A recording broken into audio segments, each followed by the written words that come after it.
and we'll go from there. First individual would be Mr. Bruce Patterson. Okay, Mr. Paterson. Good evening, ladies and gentlemen of the Commissioner Board. This is Bruce Paterson, Garwood, New Jersey. Jumping to the Resos 129 and 130, this piggybacks on the salary ordinance of 824 raises for the exclusionaries, and for the constitutional officers.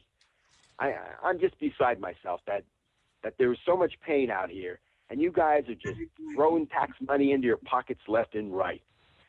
You're showing no respect for us unemployed, us who lost our livelihoods and businesses, are starving, now homeless. You have your huge salaries, your great benefits. The residents are hurting. Really, you got to show some respect to us and vote no. And also later on rescind that other ordinance for the salary raises too. We're hurting out here. Obviously, you could care less about us. Thank you very much. Okay. Resolution. There's more. Go ahead. Resolution 132. Need more info on this $150,000 Panetta automation for 2 years. It's just this someone watching a computer screen somewhere and then digitally tweaking temperatures if needed. Is there actually any repairs included? I don't know what the scope is. Could somebody please clarify? 133 is elevator maintenance for $500,000, and it's unclear what the duration is. It looks like it may be for 2 years only, and then there's an option for paying another $500,000 for another 2 years. So the contract could be worth $1 million total, just for repair of elevators. For the public, how many elevators do we have, and what did we spend the other years? Resolution 134. Here's where you go off the rails again on a ridiculous action. You were paying $156,000 to a deer carcass removal company for street sweeping. In checking with them, they have no experience for this work, nor equipment, so how do they even qualify? Where are $1 million worth of street sweepers and the DPW people? I'd really like an answer to this question in particular. Is this just allegedly funneling tax money to some buddy George Wilhelm in some scheme of yours? The public would like to know that. And Commissioner Kowalski, how could you allow something like this on the agenda? Resolution 135. Here's a $300,000 grant from New Jersey Transit. And what is miraculous is that you noted that the county need to match only 20%. Meanwhile, your county grants impose a ridiculous burdensome 50% match on the towns just to get the county grants. And those county grants are normally our money being returned to us anyway. Resolution 140. I appreciate Clerk Rajapi for the explanation of the musical group work, but I don't know. How come this more efficient $1 million savings design, how come that wasn't done in the first place? And another question is, you mentioned about a fourth floor jury room work that's part of $71,000. What's the breakout for that dollar amount?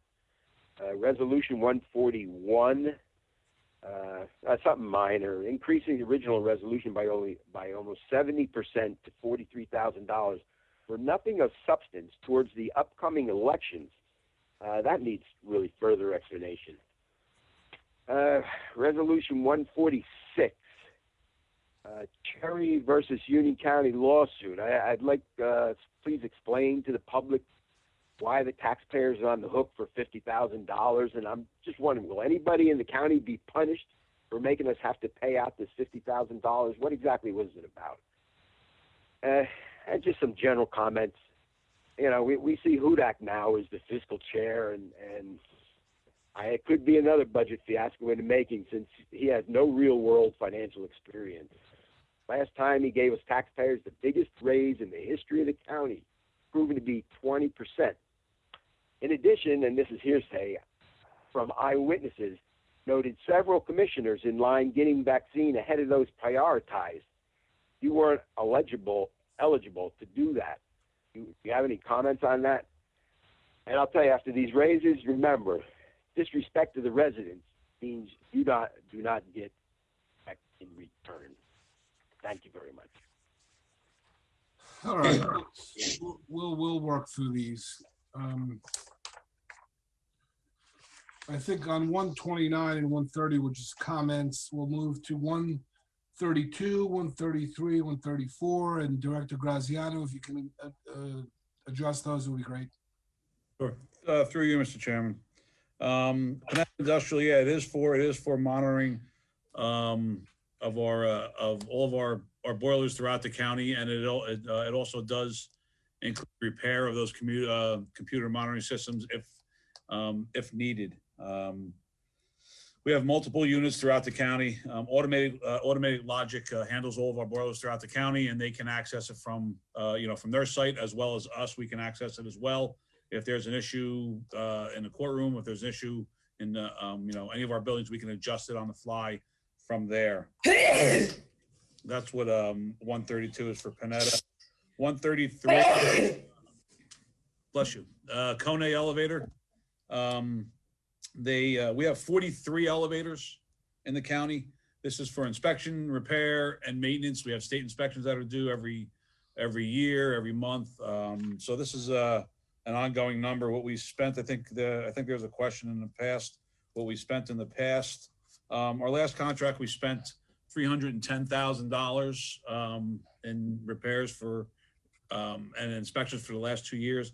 And yes, this could end up to be, and it probably will, I hope, to be $1 million contract on these elevators. Kone Elevator is a great elevator company. They're new to us. We had a lot of issues with our last elevator company. 134, if the speaker had read the resolution, this is for street sweeping removal. So this removes the street sweepings that come up from the road. This has nothing to do with sweeping the streets. Deer Carcass Removal has been doing this for us for years. Just happens to be the name of their company, and this is DEP regulations require this to be done. All the stuff is inspected. If it's hazardous, it gets sent to a different site. So this has nothing to do with street sweeping. We still have our $1 million worth of sweepers in our garage, and they go out every single day. I think that was it.